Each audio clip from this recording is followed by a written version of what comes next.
लीजिए सुनिए किशोरीलाल गोस्वामी के लिखे उपन्यास खूनी औरत का साथ खून का 9वां परिच्छेद प्रलोभन, मेरी यानी समीर गोस्वामी की आवाज में। उस इशारे को समझकर कालू तुरंत मेरी खाट के पास आकर बैठ गया और बोला, कहो क्या कहती हो। मैंने पूछा, ये सब क्या हो रहा है और तुम सब यहां पर क्यों इकट्ठे हो रहे हो। मेरी ये बात सुनकर कालू कहने लगा, दुलारी, ये सब जो कुछ तुम देख रही हो उसका असली सबब तुम्हारी अनूठी सुंदरता ही है। सुनो दुलारी, 3-4 बरस से इस गांव भर में तुम्हारे अनोखे रूप की धूम सी मच गई है और यहाँ के बहुतेरे आदमी तुम पर मरने लगे हैं। यों तो इस गांव के सैकड़ों आदमी तुम्हारे रूप पर जान दिए बैठे हैं, पर उनमें से हम सब 12 जने ऐसे तुम पर लट्टू हुए हैं कि हम लोगों ने मिलकर एक गोठ बनाई है और उसमें नित्य हम लोग इकट्ठे होते हैं और तुम्हारे रूप का बखान कर कर अपने अपने जी को बहलाते हैं। उन 12 आदमियों के नाम ये हैं जिन्हें तुम जरूर ही जानती होगी।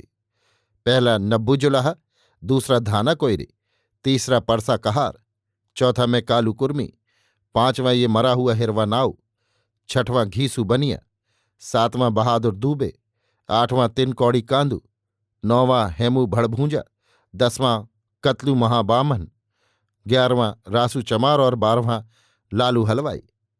यह तो इस गांव के सैकड़ों ही आदमी तुम पर जी जान से निछावर हो रहे हैं, पर हम 12 जने धीरे धीरे आपस में मिले और हमने अपनी एक जमात कायम की। फिर तो लालू हलवाई की चौपाल में हम लोग रोज रात को इकट्ठे होने लगे और बराबर इस बात की सलाह आपस में करने लगे कि क्यों कर हम सब तुम्हें हथियावें। एक बात यहां पर और भी समझ लो, वो ये है कि यद्यपि इस जमात में सभी जात के लोग आ मिले हैं, पर हम सब आपस में इस तरह घी खिचड़ी की तरह मिल गए हैं कि जात पात का बखेड़ा हम लोगों ने उठा दिया है और हम सब एक साथ मिलकर खाते पीते हैं। हम लोगों में मांस मछली और दारू शराब का भी बराव नहीं है। खैर सुनती चलो, जब तुम्हारी मां मर गई तब हम लोगों को बड़ी खुशी हुई और हम सबों ने आपस में ये सलाह की कि अब तुम्हारे बाप को किसी तरह से खपा डालना और तुम पर अपना कब्जा करना चाहिए। किंतु भगवान ने ऐसा बानक बना दिया कि हम लोग खून खराबा करने से बच गए और तुम्हारे बाप ने आप ही मरकर हम लोगों का रास्ता साफ कर दिया। बस तुम्हारे बाप के मरते ही हम लोगों ने आपस में एक सलाह पक्की कर डाली। फिर तो हम चारों तुम्हारे हरवाहे तुम्हारे बाप को उठाकर ले गए और गंगा में डालकर लौट पड़े। उस समय तुम भी वहीं मिली थी, पर बेहोश होकर वहीं गिर गई थी। खैर फिर तो हम चारों जने तुम्हें यहां उठा लाए और इसी चारपाई पर तुम्हें डालकर इस घर से बाहर निकले।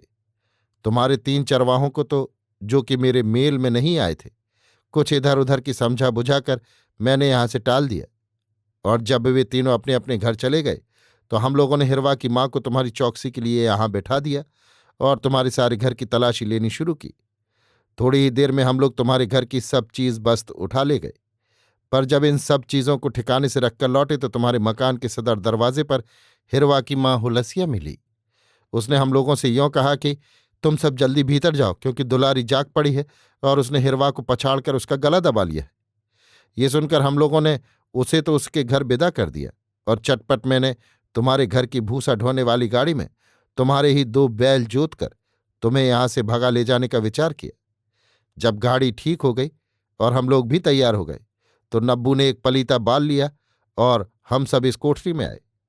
यहां आकर हम लोगों ने क्या देखा कि हिरवा तो मरा हुआ पड़ा है और उसी के पास तुम भी बेसुध पड़ी हुई हो। ये हाल देखकर हम लोग बड़े चकपकाए कि तुम्हारे नाजुक हाथों ने उस हट्टे कट्ठे पट्ठे हिरवा की जान कैसे ले डाली। खैर फिर तो खुद मैंने तुम्हें उठाकर इसी चारपाई पर डाल दिया और साथ ही तुम्हारे हाथों और पैरों को भी मजबूती के साथ कसकर बांध दिया। बस यही तो असल बात थी जिसे मैंने तुम्हें सुना दिया।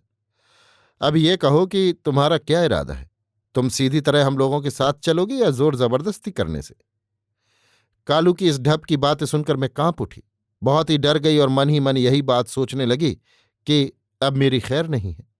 पर फिर भी मन ही मन भगवान का स्मरण करके मैंने कोई बात ठीक की और कालू की ओर देखकर यों कहा, तो तुम्हारे बतलाए हुए और बाकी के 7 साथी कहाँ हैं। ये सुनकर कालू ने कहा, वे सब प्लेग के डर से इधर उधर भाग गए हैं। इस समय हम 5 ही आदमी इस गांव में रह गए थे, जिनमें से हिरवा बेचारे को तो तुमने गला घोंट कर मार ही डाला। बस अब हम ही 4 यार हैं जो तुम्हें अभी इसी दम यहां से कहीं दूसरी जगह ले जाया चाहते हैं।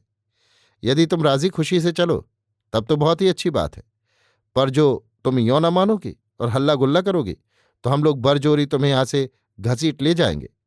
बस जो कुछ तुम्हारा इरादा हो उसे जल्द कह डालो, क्योंकि रात पिछले पहर के पास पहुंच गई है। इसलिए अब हम लोग ज्यादा देर तक यहां ठहर कर अपने काम को बिगाड़ना नहीं चाहते। कालू की काल समान बातें सुनकर मेरा कलेजा दहल उठा, पर फिर भी सर्वभयनाशिनी भगवती दुर्गा का स्मरण करके मैंने कालू से कहा, सुनो भाई, यदि एक बात का जवाब तुम मुझे ठीक ठीक दे दो तो मैं अभी बिना उजुर तुम्हारे साथ चली चलूं। मेरी बात सुनकर मानो उन सभी शैतानों ने आकाश का चांद पा लिया और सब के सब एक साथ बोल उठे कि कहो कहो, जल्द कहो, तुम जो कुछ कहा चाहती हो झटपट कह डालो। उन सबों की बातों का रंग ढंग देखकर मुझे कुछ आशा हुई और मैंने स्त्रियों की प्रलयंकारी माया का विस्तार करना प्रारंभ किया। मैंने कहा, सुनो भाई, हिरवा को मैंने जानबूझकर नहीं मारा, पर वो मुर्दार आखिर मर ही गया। ऐसी अवस्था में जबकि हिरवा का मुर्दा घर में पड़ा हुआ है, मुझे यहां से कहीं न कहीं भागना ही पड़ेगा। तो फिर जबकि तुम लोग मुझे यहां से कहीं ले ही चल रहे हो तो बस इससे बढ़कर और कौन सी अच्छी बात हो सकती है। अब रही ये बात कि तुमने जो अपने 12 साथियों की मंडली बतलाई है, उनमें से एक हिरवा तो मर ही गया और 7 जने यहां से भागे ही हुए हैं।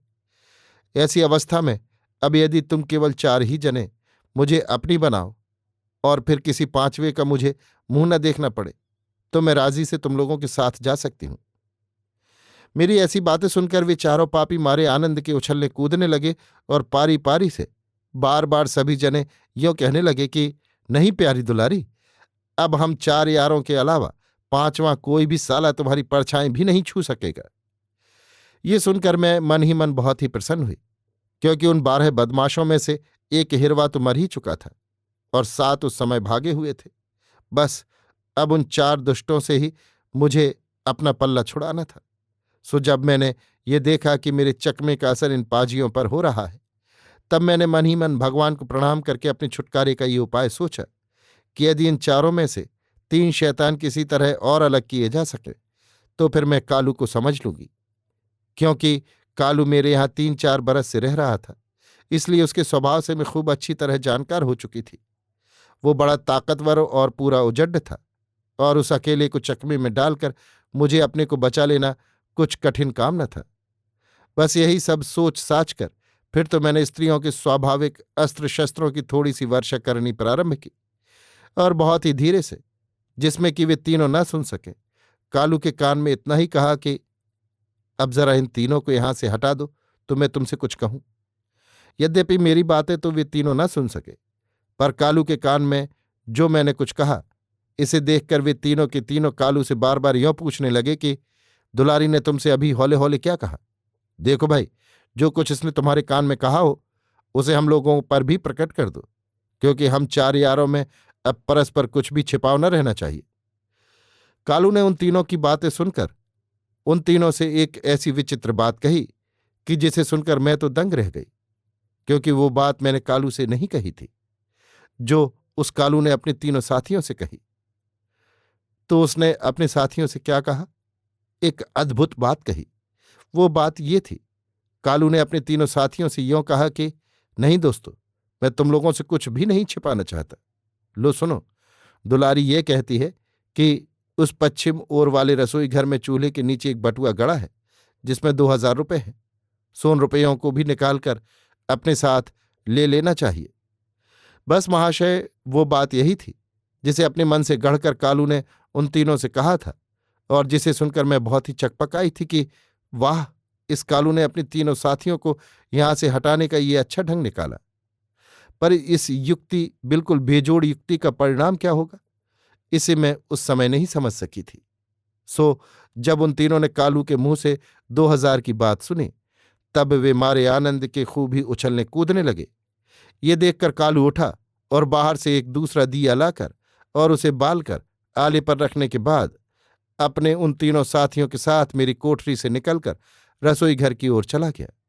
कुछ ही क्षण के बाद मेरे कानों में फरसे के चलाए जाने की आवाज गूंजी, जिसे सुनते ही मैंने ये समझ लिया कि रसोई घर के चूल्हे के नीचे की धरती खोदी जा रही है। अभी आप सुन रहे थे किशोरीलाल गोस्वामी के लिखे उपन्यास खूनी औरत का साथ खून का 9वां परिच्छेद प्रलोभन, मेरी यानी समीर गोस्वामी की आवाज में।